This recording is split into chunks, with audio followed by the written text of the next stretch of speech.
All right, Jeff, I'll say good morning. Good morning. Let us begin by thanking all of our sponsors for this morning's share. To thank our Talmud Torah sponsors for the month of. Hold on 1 second. What's not going? Okay. For the month of Elul, Abba Lina Tova Baruch Marina Dubin for dedicating all of the Shuman Rashos this month in honor of our children and all of the suburban sons and daughters beginning their year of study in Eretz Yisrael. May their Torah study and mitzvos in the Holy Land merit the release of our precious hostages, the success of our soldiers, the return to their families, and the arrival of Mashiach Tzidkinu B'Mehera B'Yameinu. We also thank Rabbi Shmuel and Shira Artman for dedicating a week of learning and appreciation for all of those who are expressing their support and outpouring of love towards links. There's a beautiful and meaningful fundraiser in Meretz Hashem this coming Tuesday night. You can see Rabbi Shmuel Artman, Rabbi Zavi Daniel. Tomorrow night in Meretz Hashem, an incredible organization that does beautiful work for children who have lost a parent, provide them, blanket them with love and support. And Baruch Hashem, I'm sure will be a meaningful evening, and hopefully again, an organization that is clearly deserving of our incredible support. As always, thank the Artmans for their sponsorship. So with that, let us begin. We have a lot to do today, Baruch Hashem, incredible daf ahead of us. Today's daf is Tzadik 90. We are picking up on Peites Amud Beis 89b, and we left off. Let's actually pick up at Amar Rav Yehuda Amar Rav. We actually got a few lines later, but it's 2, 4, 6, 8, 10, 12 lines up from the bottom. Amar Rav Yehuda Amar Rav. Asra li Adam sheyishamita chasera o yisera b'soch beso. So remember, again, we've spent this entire daf focusing on the idea of correct weights and measures, and the obligation that we have to go ahead and make sure that the weights and measures that we are using are of correct calibration and cannot chas v'shalom be used to in any way cheat someone. And again, that's putting anyone at a disadvantage. That's putting the seller at a disadvantage, the buyer at a disadvantage. So now comes along Rabbi Yehuda and says the name of Rav and says something amazing. Not only is it prohibited to actually use these weights, but it is actually prohibited to even maintain them inside of your home. You're not even allowed to possess them. You can't possess. It says afilu hi avid shalmei raglayim. Now, literally translated, even if you're using it as a bedpan. In other words, that I might have thought that, look, if I'm using it in such a degrading way, then clearly I'm not going to come to ever go ahead and use it in any type of functional fashion, and therefore it shouldn't be a problem. Comes Rav Yehuda, says in the name of Rav, that Allah Alamaisi, you can't maintain inappropriate weights and measures in your home, even if you're using it in some type of degrading way. You're just not allowed to possess it. You're not allowed to have it. Amr Papa, look for so now a couple of qualifications. So Papa says like this: this is only true in a place where they don't have officials who kind of put like a seal on weights and measures. In other words, you had, I don't know if there's any equivalent of this today, but the same way like you have like a health department, right? So the health department comes along and puts a certificate that says, this kitchen satisfies certain criteria. So, I'm sorry? Gas pumps. Okay, good. So you have this idea. So I don't know. Do like shops have this for weights and measures? Is there such a concept like this, like scales? Yeah. Testing calibrate, good. So the Gemara says, if you live in a place where the government monitors these things, right? So therefore, again, you walk into a shop and you're going to want to see, is the sticker, is the tuda, is the tuda over there that says that there's the stempel, right? That it's appropriate. So then we're not concerned. So in other words, remember, so just to follow the progression over here, Rabbi Yehuda is saying in the name of Rav, you cannot possess inappropriate weights and measures. You can't possess them. You shouldn't have them. Even if you're using it mamish as a bedpan, you still can't have it. We're afraid you're going to use it. Come along, Rav Papa says, the truth is, we're only afraid we're going to use it if you live in a place where there is no, we'll call it governmental standard. But if you live in a place where there's a governmental standard, so anyway, the government is certifying all the weights and measures, we're not concerned because you're not going to come to use it anyway, because you're not going to get the proper certification for such use. Because if you live in a place where the government gives its stempel, right, the government gives its seal on these things, then when someone comes into the store, if they don't see the sticker, then they're not going to go ahead and use the weights and measures.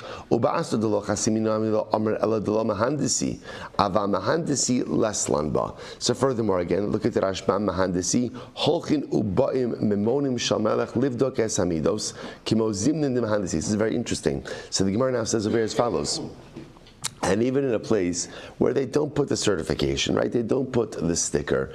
Ultimately, again, the Gemara says, we're only concerned in a place where they don't have officers making spot checks, right? But if there are officers making spot checks, we're not concerned either. So again, so the Gemara says essentially, the Gemara seems to qualify the statement of Rav Yehuda name of Rav that we're only concerned about maintaining inappropriate weights and measures when there's no other system of follow-up. But if there's some other system of follow-up, whether again it's the stempel, it's the certification, or it's the spot check of the government officials, then we're not so concerned if you keep them in your house because you're not going to come to use it because there's a system. It's only if these systems are not in place that we're concerned that if you maintain it, you may come to use it. To which the Gemara says, the truth is, velohi. In all of these situations, we actually say still, even if there are stickers, right? Even if there's certification, there's the tuda, or even if there are government officials who come in and spot check, so we're still concerned for the following situation. Zimnin de mikri ben hashmashos or mikri b'shakel. I'll say sometimes, we spoke about this on Erev Shabbos. Sometimes, unfortunately, someone is running late on Erev Shabbos. Rachmana litzlan lo aleinu, right? But it could happen that someone's running late on Erev Shabbos. They'd run into the store. They quickly want to pick something up. And the truth is, they're not paying attention to whether or not there's the tu'udat, whether or not there's the certification, or there's the stempel, ultimately again on the scales. Or they're not paying attention to whether or not the government. So therefore, the Gemara says over here, we're concerned that because sometimes someone may be in a rush, they may come to go ahead and rely on the merchant, even if the merchant is using faulty weights and measures. Therefore, again, we circle back to the same with Rav Yehuda in the name of Rav. You can't maintain faulty weights and measures. That's it. Period.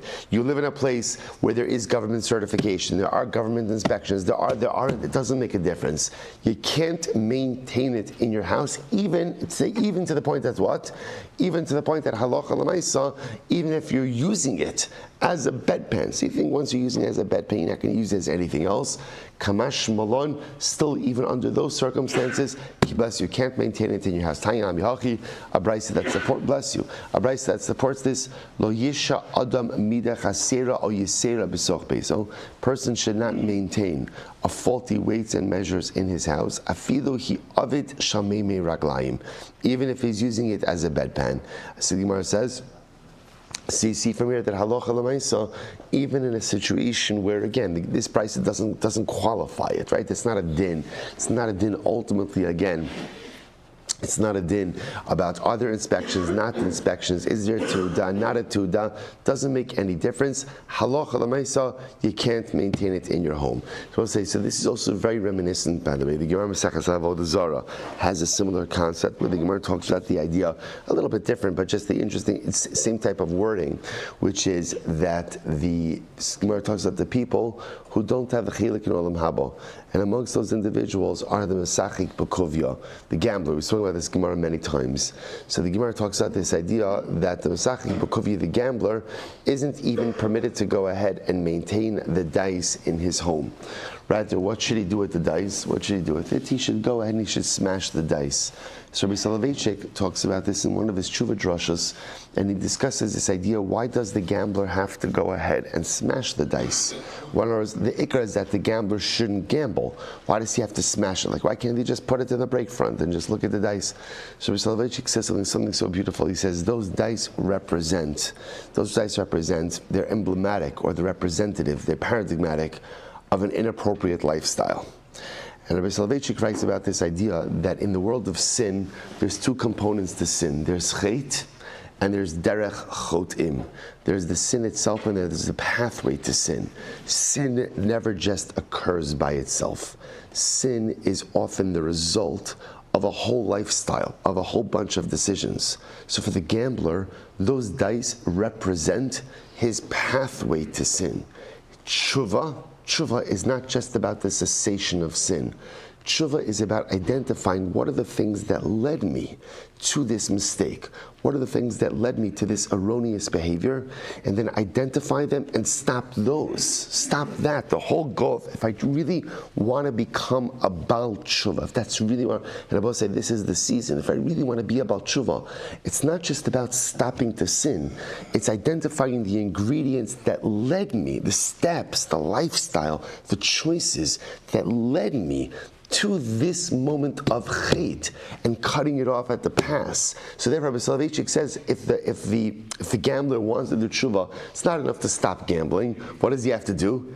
He has to smash the dice. He has to smash the dice because those dice represent a lifestyle, represent decisions, represent steps that ultimately culminated in chait. And it's very reminiscent, it seems to be what the Gemara is saying over here as well, which is, to have, if you want to be a proper businessman, if a person wants to be an honest businessman, it's not just enough not to cheat. You can't have the mechanism for cheating in your home as well. So in other words, you can't possess inappropriate weights and measures, because that means there's some element of sin that exists within your life, that exists within your home, that exists within your business. I'm not using it. I'm not using it. I got it, you're not using it. But it's there. But I'm using it as a bedpan. Got it. But it's there. So say, and this is so incredibly important, because the truth is, so many times, right, when we don't fully actualize as Baalei Tshuva. I try so hard to become a Baal Tshuva, but I don't fully actualize. And we wonder why that is, but I'm trying to stop the sin. It's because we're going about it wrong. To become a true Baal Tshuva, it's not enough to stop to commit an Aveira, but a person has to identify all of the ingredients and all of the steps that led me to this point and try to head that off at the pass. If all I'm doing is addressing the actual behavior of sin, it's too late. It's too late. I have to nip it in the bud. I have to identify, how did I get here? And stop doing that. As Chazal said, you want to be honest in business? Honest in business doesn't start when you get into the office. Honesty in business begins already when I'm in my house. So therefore, again, the Gemara says, therefore there can't be the inappropriate weights and measures in the home, because that's already a pegam in my business practices. An incredible Gemara, an incredible Gemara for life. Let's go weiter. It says, Aval, Osu so tarkov, v'chatzi tarkov, v'kav, v'chatzi kav. So I'll say, the Gemara says as follows. The Gemara says as follows. But what can you do? So in terms of creating proper weights and measures, the Gemara says these are the following units of measurement you can make: a sa'ah, a tarkov, a chatzi tarkov, kav, chatzi kav, v'rova. Rova is a quarter of a kav, the tuman, the chatzi tuman top of tzaddik, v'ochla. And an ochla, v'kamihi ochla. How much is an ochla? Echad michamisha berevia. Literally, again, 1/5 of a quarter. 1/5 of a quarter of a kav. So we'll say, so these are the measurements. So the Gemara is pointing out these are the standardized measurements that they would use. Ubamidas halach huosa. So we'll say, what about in liquid? So these are all solid measurements. What about in liquid measurements? Second line, tzaddik amud aleph. Ubamidas halach huosa hin, v'chatzi hin, u'shlishis hain, u'revius hain, v'lug, v'chatzi lug, u'revius, u'shmines, v'achad mishmona b'shmines. So we'll say, so again, these are just all the different measurements. What kind of liquid measurements do you have? A hin. We'll say, if some of these sounds familiar, it's because they're from the Beis HaMikdash, as we're going to see as well. You have a hin, a half a hin, a third of a hin, a quarter of a hin, a lug, a half a lug, a quarter of a lug, and 1/8 of an eighth of a lug also, and that's called the kortov. Okay, so they said these are all the standardized measurements. The Gemara said, "Avid nami kabayim," but why don't we also have a double kav, right? Why don't you have what we call a kabayim double kav? To which the Gemara says, "Asi lachlufe bitarkov," because you could confuse that measure with the tarkov. They're very similar in amounts. So what do you see from here? Alma. To inchi tilsa. So you see from Rabbi say that when it comes to weights and measures, people could be thrown off by a third of a unit. Kav nami lo. Excuse me, if that's the case. then you also shouldn't make a kav measurement. Why? Because that's also, they're also within a third of each other, and you could come to confuse that with a half a tarkov. Rather, the reason ultimately we don't make a double kav measurement is you may come to confuse it with a half a tarkov. Alma Toy inshi riva. So you see from here that halacha l'maisa, a person not only can confuse up to a third of a difference, but even a quarter. If that's the case, then you shouldn't make two measurements, one the half of tuman, chatzi tuman, and one the ochla. I will say again, after we go through this entire list of measurements, the Gemara is just pointing out that some of these are very close to each other. So are we not concerned about confusing the measurements? Amra Papa, midos kitanos beki bohu inshi. When it comes to the smaller units, people are much more proficient. Shabbos say it sounds like most commerce happen with smaller weights.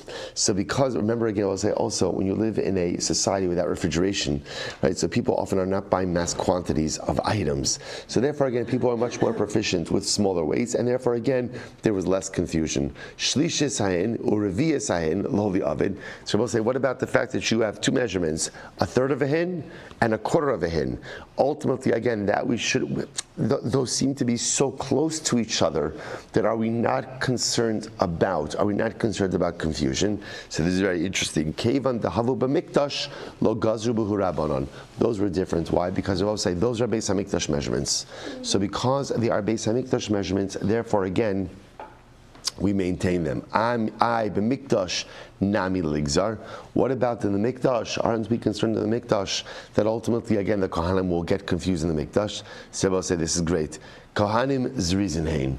Kohanim don't get confused, right? Kohanim are zaris. Kohanim will say, it's fascinating, by the way, I just want to point out that Kohanim are often identified by two midos. Right? What are the two midos Kohanim are identified by? Kohanim zrizin and Kohanim ragzonim are angry. Right? They have tempers. So we'll say. So I just want to point out how fascinating this is. Why are these the two midos of Kohanim? There's zariz, which means like alacritus, and ragzonim, and have a temper. So we'll say, if you think about it, so zrizos and kas could be two sides of the same coin, right? So when someone is zariz, it means they're very on top of the details. Someone is zariz, they're very alacritous. Someone is zariz, they need things to run a certain way. Sometimes when a person needs things to run a certain way, and they don't run a certain way, what happens? Kas, they get angry. There's this very fine line between, and I will say, so I just want to point out, and first of all, just in general, how it is that we saw this in our last cycle when we went through Reb Tzadok. We actually saw this concept. We saw this concept that Reb Tzadok, we're going to get to it in Meretz Hashem tomorrow, we'll pick up Reb Tzadok. But we saw this concept that when it comes in the Olam HaMidos, there are energies. Kadosh Baruch Hu gives us koach. There's no such thing as a good midah or a bad midah, because every midah is a manifestation of koach. Everything in life is a question of how you use your energy. So Kohanim, they have this incredible koach. So the shaila is, does the Kohen use his koach for zrizos, or does he use his koach for kas? Right? Does he use that energy to be alacritous, or does he use that energy ultimately again to be angry? It's the same koach. It's the same exact koach. It is just a question of how you go ahead and you use it. So I will say, but understand, every koach is like this. Every energy that a person has could be used for good or could be used for bad. That's nature. So the entire avoda of life is taking the energy that you have and channeling it in the right way. Unchecked energy leads to destructive behavior. Channeled energy could go ahead and lead to the most incredible kedusha. So Kohanim, you leave it unchecked, ragzonos. That's anger. You check it and you channel it, ultimately leads to zrizos. Incredible. And it's the same thing I will say, that's why again, what's tshuva? Because a lot of tshuva gemaras over here. What's tshuva? So I'll say tshuva is not simply the cessation of sin, or for that matter, again, the cessation of certain lifestyle elements that lead to sin. Tshuva is identifying that when I sin, there is certain energy that goes into that. That is good energy. That is good energy. The shaila just is how do I rechannel that energy into something positive? You see, the biggest problem that people have with tshuva is that people think to become a Baal tshuva, I have to become someone else. You actually don't have to become someone else. You should be you. You should be you. You just have to become a rechanneled you. Every chait requires tremendous koach. The more I sin, the more koach I have. The bigger the sin, the more koach I have. You should give yourself a shkoyach, not for the commission of sin, but for the fact that you are a repository of tremendous koach. What's tshuva? Tshuva is taking that koach and rechanneling it towards something positive. Incredible. All right, Amr Shmuel. Let's go back there. So we'll say very interesting thing over here. Ein mosifin alamidos yoser mishasos. So Shmuel says like this: you cannot add on to a measurement more than a sixth, and not on a coin more than a sixth. Now, what does that mean? Take a look at the Rashbam. So we'll say this is the Rashbam in the widest lines, 2 lines in. Very interesting. Emosifin alamidos. So listen to this case. Im bo'u anshe yer lahosif al kol hamidos ben gidolos ben kitanos lefi cheshbon echad machar ad revius u'leshaber midos harishonos d'lo asi lemitan eid magdilin kiyim shesus. Listen to this, we'll say. So here's what Shmuel's describing. Imagine for a moment in Baltimore, we decided, you know what? We wanted to, as a standard, increase the measure. So let's say, whatever. For example, we decided that a kav is X. In Baltimore, we decided that we wanted a kav to be X plus Y. And again, as a community, we decided that we are increasing the measure of a kav. Or for that matter, again, in Baltimore, we decided that we want $1. $1 is worth X, right? $1 is worth 100 pennies. We decided we wanted $1 to be worth 103 pennies. And again, as a community, we decided this. So remember, technically speaking, if everybody in a particular community does this, so it could work as long as everybody buys in. So Shmuel says that's fine as long as you don't increase the measure or the currency by more than a sixth. By more than a sixth. Yes, so the Gemara says, yes, mishsos. So what's the pshat? So what's the pshat? Let's finish up the Rashbam. He says, al yistaker yoser mishsos, or go shlohukra ashar good. Fine. So you can't decrease it. You can't decrease it more than a sixth. Go back to the Gemara. Yes, mishsos. V'amistaker or v'mishtaker al yistaker yoser mishsos. Now, here's what's interesting. We'll define what this statement means as well. And if you're making a profit, turning a profit, you should not turn a profit more than a sixth. Okay, we'll define that in just a moment. The Gemara says,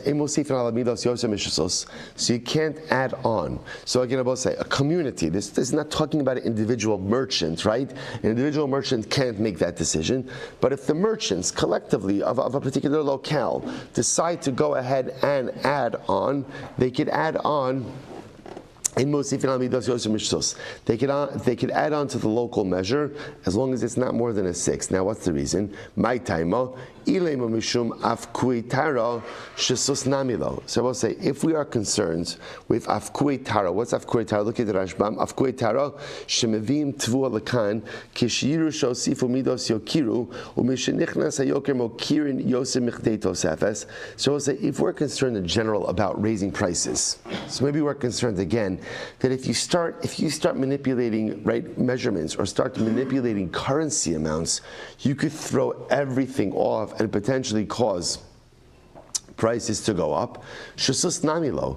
Then I will say, so then the truth is there shouldn't be any measurement or currency manipulation. Leave it alone. In other words, even if you're doing it at a sixth or less, you'd have to be concerned about that. Ella mishum ona. So the Gemara says, rather, you're going to both say no, because we know that 1/6. Remember again, 1/6 is that magic number, right? Remember again, I both say the halachos of ona. Say that what? Less a sixth or less is negligible and forgiven. Right? A sixth itself, again, should really be returned, and more than a sixth, ultimately, again, is negation worthy. In other words, as you could void a transaction. So look at the Rashbam for just a moment. The Rashbam says, "Ella lahachi im mosifin yoser mishusos mishum da'osel mecher tavi achshav ona ein shneim chosrin kishein mosifin el l'shusos." So we'll say, so the idea that Shmuel seems to be saying is like this: is if in a particular locale you want to do some measurement modifications or currency modifications, essentially you could do it up to the shear of ona'ah. So up to 1/6, because 1/6 again in the marketplace is essentially the amount that the marketplace will tolerate before transactions can be voided. Okay? So again, so just understand what Shmuel is introducing us to. What Shmuel is introducing us to is this concept that if in a particular locale, everybody, now again, everybody never means everybody, but everybody means at least, I would imagine, got to be a sizable majority, agrees. We want to adjust the amount that constitutes a kav. We want to adjust the amount that constitutes a dollar. For argument's sake, currency. You could do it, as long as you don't change it by more than 1/6, right? So 1/6 and under, you're fine. You're fine. The Gemara says, 1 second. Now again, so why up to 1/6? Because 6 or more, that's going to be onah. So I'll say this is fascinating. The Gemara says, but 1 second. Vama Rava kol davar sheva midiv shemishkov sheminyan afilu pachos mikadei onah chozer. So I'll say this is fascinating. So onah, the Gemara says, only applies in situations, or I should say, doesn't apply in situations of anything that is measured or counted. So this actually makes a lot of sense. When does onah apply? So we'll say like onah applies, I'm buying a car, I'm buying a lawnmower, whatever it is, I'm buying a watch, whatever it is. So now, okay, so there are halachos concerning overcharging, right? Less than 1/6, more than 1/6. If I'm buying a bushel of apples, there's no concept of onah. Why is there no concept of onah? Why not? Because I will say onah is a bushel is, let's just call it a bushel is 25 apples. I don't know if that's true or not, but that's right. Bushel is 25 apples. So I will say anything that you weigh or you measure, that's exact. So if I buy a bushel of apples, again, there's a price for a bushel. There's a price per apple. There's no onah. There's no onah in those cases because that type of transaction is exact, right? In other words, so if it's $1 an apple, and again, if there's one apple missing, one apple less, the laws of onah really only apply when you're purchasing an item for which there is some level of price fluctuation. The Gemara presupposes that anything that is sold in measurement or number has an exact value. Or at least, again, that was the marketplace in the time of the Gemara, which makes sense, right? A pound of apples is X amount of apples, right? Or a price per apple is X amount of dollars. So anything that is sold by weight, by measure, or by number is not subject to the laws of onah. So what's going on over here? So the Gemara says, "Afilu pachos michdei onah chozer ela d'lo lehavi psida l'tagra." So the Gemara says, now, so let's go back. So therefore Shmuel is saying that halacha l'maisa, a town could decide to go ahead and increase the particular measure or decide to increase the amount of a currency up to 1/6. So what's going on over here? It can't be just for general produce transactions because those type of transactions are weighed or measured and those things aren't subject to onah. So what's going on over here? So rather the cap is that it shouldn't be a loss to the merchant. Take a look at the Rashbam. The Rashbam is out 10 lines after the bottom. So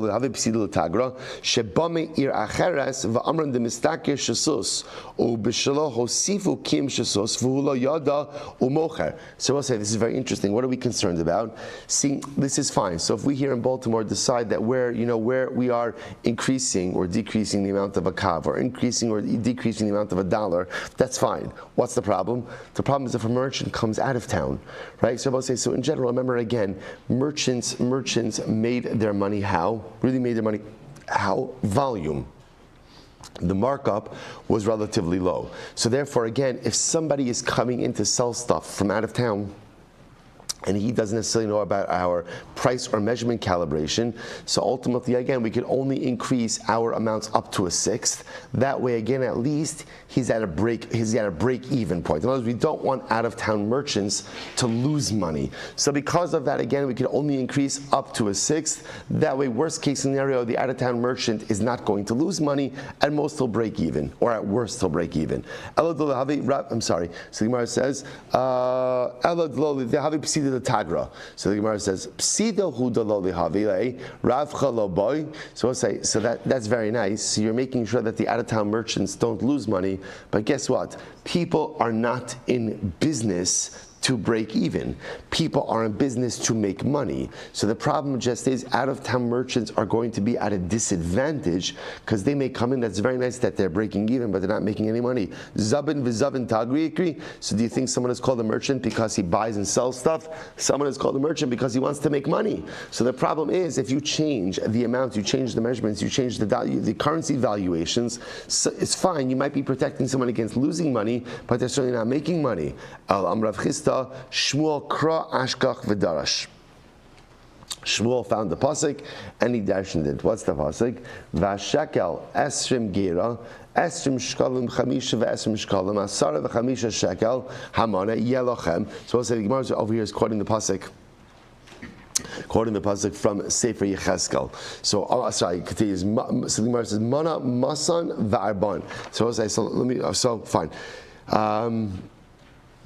Yeah, so take a look at the last Rashbam on Amadal before you change, before you turn. Esrim shkalim, chamisha ve'esrim shkalim, asara ve'chamisha shekel, shalosh cheshbonos halalu biyachad. So we'll say these three calculations are all together as one. Hamani yelochem, v'yesh lomar diyesh makomos shamana chamisha asar slime. There are people where there are places where the mana is worth 15 slime.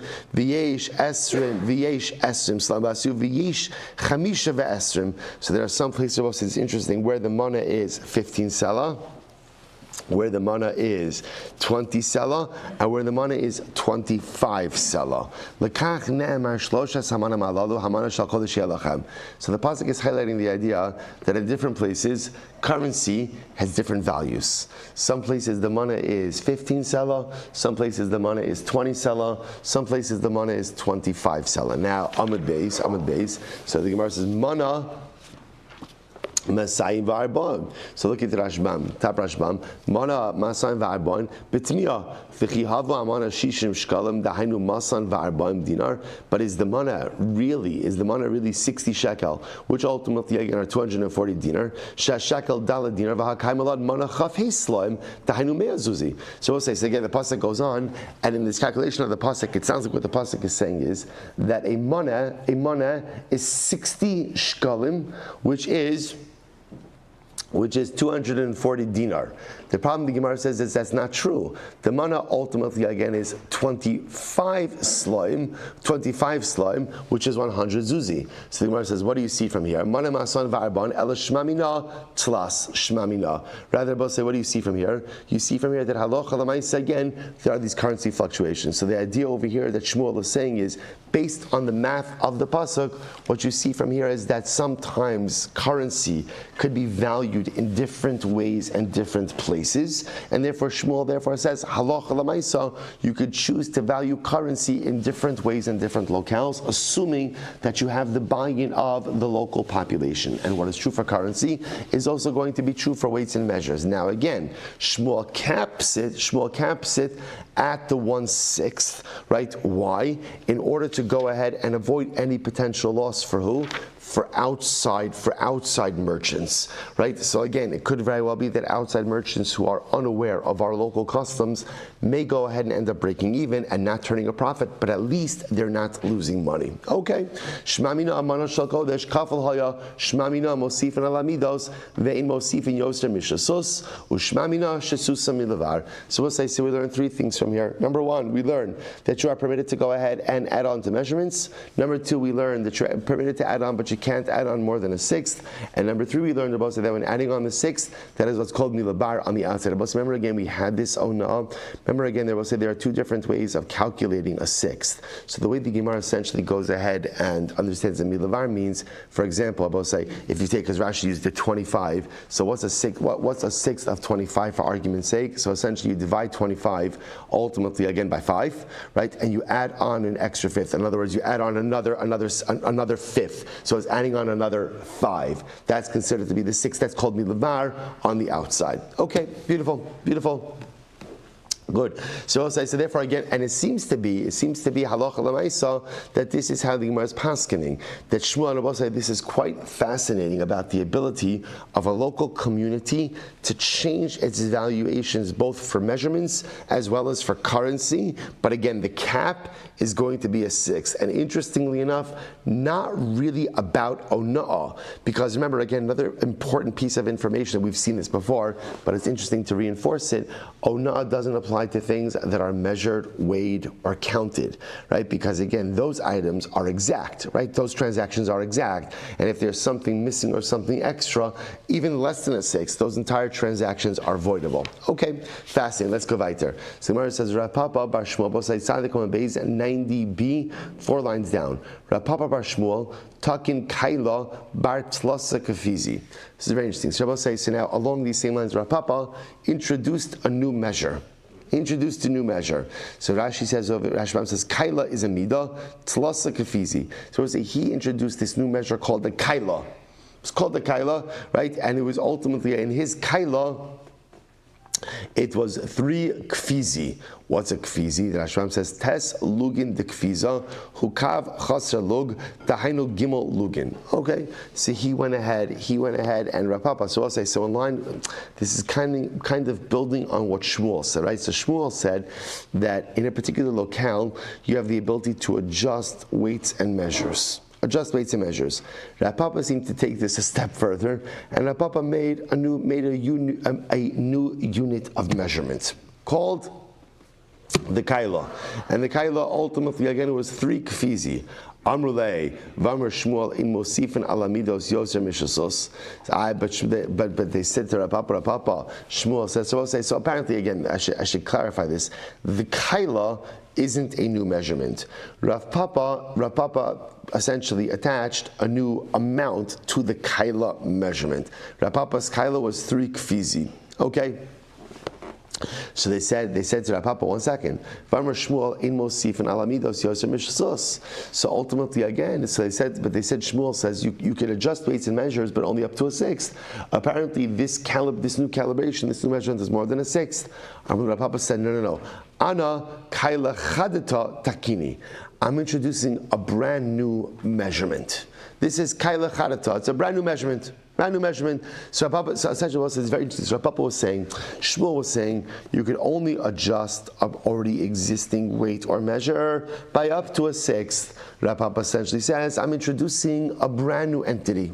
A brand new kaila. So we'll say, so fine. So Papa wanted to introduce a new weight. So the Shadri Pumpadisa V'lo Kiblua.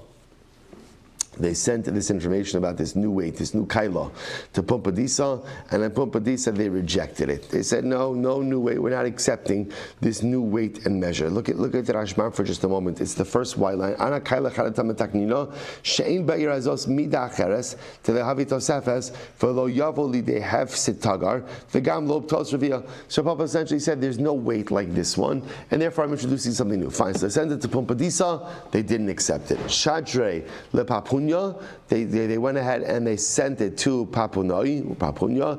They kablua. They accepted it. V'karulei Rose Papa. Incredible. So we'll say, so they called, right? So it's interesting in the Agos V'tziyunim, they changed this to Don Papa. Okay, Rose Papa, Don Papa. Rose Papa sounds so nice, right? They changed it to, right? So now in Papanoi they accepted it to Rose Papa. Okay, look at the Rashbam. The Rashbam says, third wide line in, Rose Papa Lashon Midahu Ba'osa Malchus. So we'll say, so apparently Rose in Papanoi meant a measurement. So interestingly enough, in Papanoi they accepted this as the measurement of Papa. Okay. Fine. So we'll say, skip the parentheses, another acronym for all the brises. Here we go. Tanabanan. So we'll say, very, very incredible Gemaras over here. Otre Peros. So we'll say, this is actually fascinating. Some really fascinating Gemaras. Now, Otre Peros also are people who gather produce. Now, what does this refer to? Take a look at the Rashbam. 4th wide line in the Rashbam. Otre Peros. Shekonin b'shukla otzram limkar b'yoker v'garmin shemisyakar ashar v'ika hefset aniyim v'nira li deba'ir shrubi somer. Supposed to listen to this. Otre Peros also are people who buy up produce in order to create an artificial shortage, in order to jack up prices. So it's hoarding produce in order to drive up prices. Now, we'll say, now what's important to understand is who suffers the most under those circumstances, those market conditions? The poor, right? The poor, because the poor who are maybe able to afford food at normal prices are not able to afford it at these artificially inflated prices. So the Gemara says, so that's otre peros, malave beribis, people who lend with interest, umaktine efa. So we'll say maktine efa are people who go ahead and have skewed measures. Efa is a measurement. They diminish the amount, right? So maktina efa. In other words, they cheat with measures. Maktina efa. Umafkiye sha'arim. So it's a mafkiye sha'arim are people, Rashbam says, mosifin al hashar, overcharge.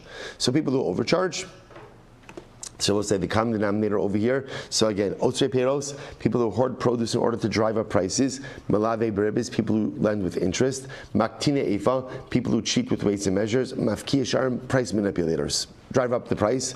All of these people, aleim hakasuv omer, about such people the pasuk says, Leimor masay ya'avor hachadash v'nashbira shever v'ashev v'sevinita chabar lahaktin efa lahagdol shakel ula'avos ma'ozni mirma. So I'll say the pasuk refers to over here all of these people who engage in these terrible practices.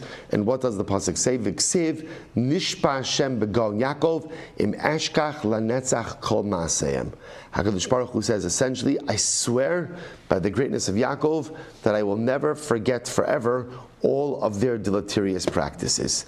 So I will say very strong, right? So those who go ahead and I will say now again, why does HaKadosh Baruch Hu, why such severe words for these practices? Because remember, at the end of the day, who are these people most negatively impacting? The poor.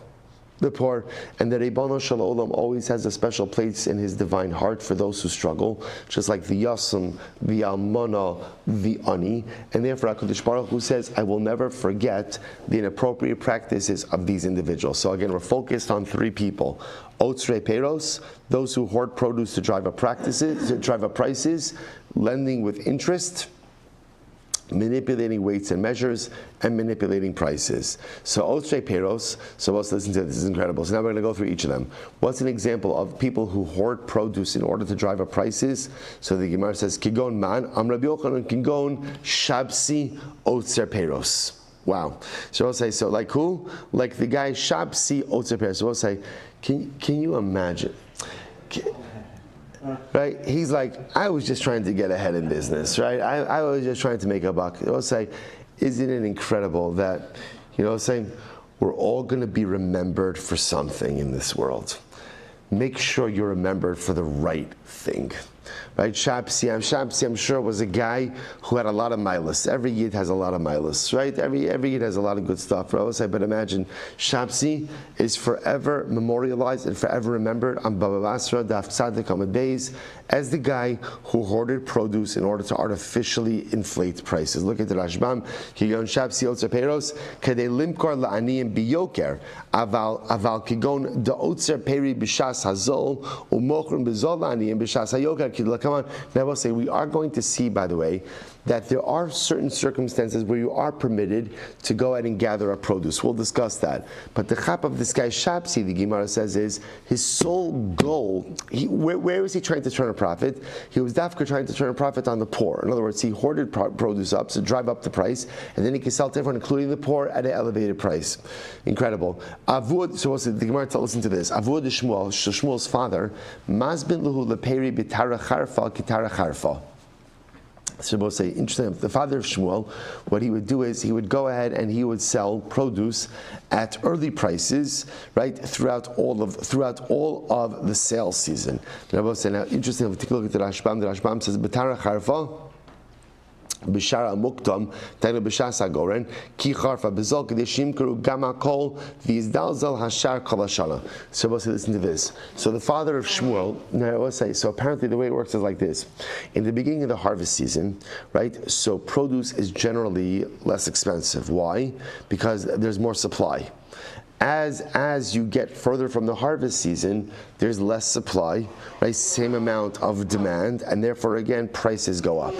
the father of Shmuel made sure that whenever he sold his produce, he always sold his produce at early prices. Tar churfa, right? Tar churfa means the price set at the beginning of the season, which was the cheaper price. So the father of Shmuel was always makbid to go ahead. It didn't matter when in the season it was, he always sold specifically to the poor at the early price. So always made sure that they had access to food at the earlier prices. Listen to this. Shmuel Berei, now Shmuel, his son, Mashi Leperi, Umaz bin Luhu Betara Afla Kitara Charfa.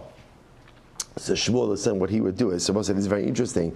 So Shmuel, look at the Rashbam. Shmuel, Ma'atzru leperi shel sadosav umas b'lei betara afla ke'es hayoker kitara charfa b'shas hazol umiu min hashuk hava ma'atzer b'shas hagor in the mikomoko mokir hashar ktsas v'yatzas char b'efsedo. So listen to this. Shmuel did a different practice. What Shmuel did is, Shmuel held his produce. So Shmuel would not, so I'm going to say Shmuel hoarded his produce, or he kept the produce, he did not release it into the market to the beginning of the season.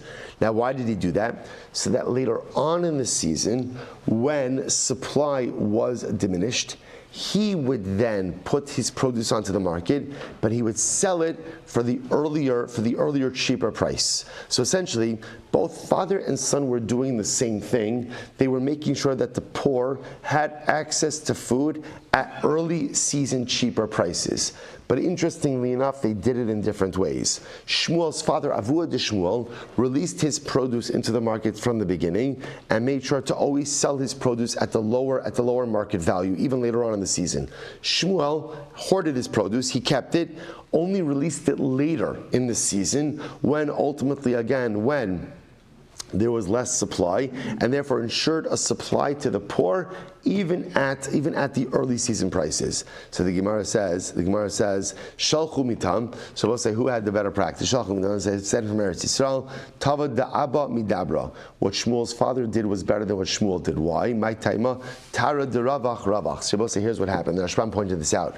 Shmuel's practice, as beautiful as it was, it inadvertently led to a rise in price. Why? Because Shmuel had a lot of produce. The fact that Shmuel did not release it into the market immediately meant there was a little bit less supply initially. Therefore, it did drive up prices a little bit. So everyone else was impacted. What Avua de Shmuel de Rabosai is, by flooding the market with his produce at the beginning and setting the price, essentially the Gemara says the way it works is, once the price is set at the beginning of the season, that creates the baseline. And by creating the baseline, he ensured for lower prices throughout the entire season. So therefore, again, the Gemara says what Shmuel's father, again, both obviously had the most beautiful of kavanos, but what Shmuel's father did is Shmuel inadvertently caused a little bit of a bump in the price in the market because he held his produce back. Shmuel's father kept prices low for everyone throughout the entire season, and therefore his practice was more praiseworthy. Beautiful. Amarav, supposed to listen to this. Osa Adam is Kaba Otsar. So we'll say, now Rav comes along and says, now by the way, a person, so essentially, you can't hoard produce. Why can't you hoard produce? Because if you do so, you end up going ahead and driving up marketplace prices. So comes along Rav, and Rav says, but you can hoard. The word hoard sounds so terrible. I don't mean like that. It's you can gather. In other words, that you can keep your own produce. You don't have to release it into the marketplace. So you can go ahead and gather your own produce. In other words, if I have a field and I choose not to release my produce into the market, I can do that. Take a look at the Rashbam for just a moment. Actually, no, not yet. So the as Kaba also. That support this. Ein otzim peiros dvarim sheish ben chayi nefesh. So I say in general, you can't hoard produce. Dafka with things that people depend on, like life staples. What are examples of life staples? Kigon, yenos, wine. It's interesting, right? So again, especially if it's a hard day, right? So it's like kigon yenos, shmanin, oil, vislasos, flour. So we'll say these are considered to be staples. Aval tavlin, when it comes to spices, kamon, cumin, papal, and peppers, mutter. That's mutter. That's what the Lord will say. So in other words, you can't hoard staples because then that makes it difficult for everyone else. But you can hoard spices because again, all right, spices are more expensive. We'll say, what do you do if spices get too expensive? What do you do? you don't buy it. Right? In other words, those are things you can live without. When is this so? This is all talking about in the marketplace. We're talking over here, but when we say not hoarding, that's talking about commercial items.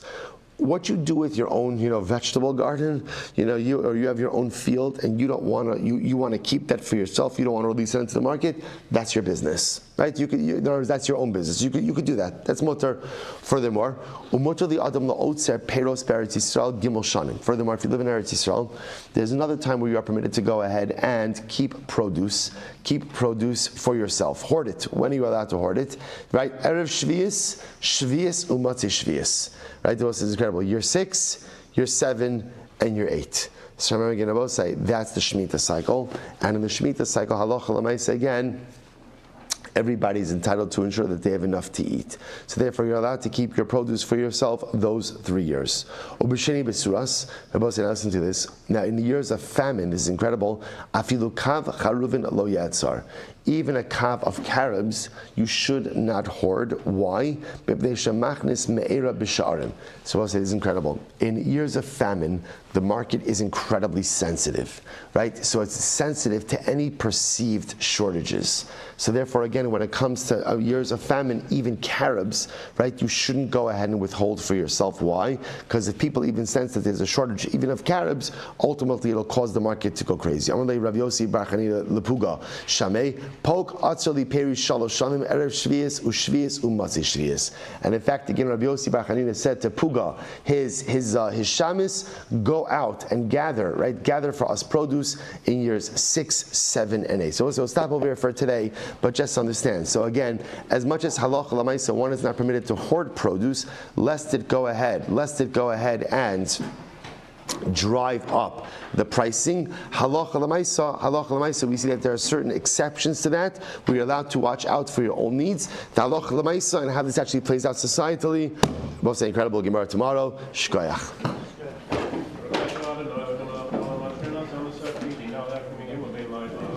Have a great day, everyone.